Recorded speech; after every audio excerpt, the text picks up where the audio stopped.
75 million na yan, bili ka na ilang ektaryang bukid. Hindi ako bibili ng bukid, boy.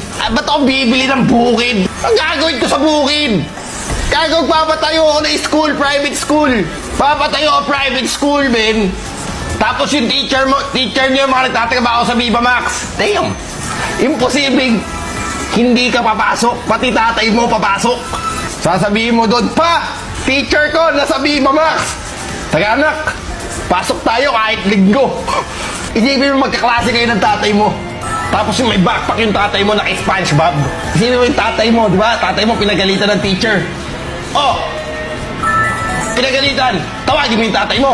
Ngayon, yung tatay mo, pinagalitan ng teacher, tinawag niya yung tatay niya, ilolo mo yun. Eh, yung lolo mo nakita.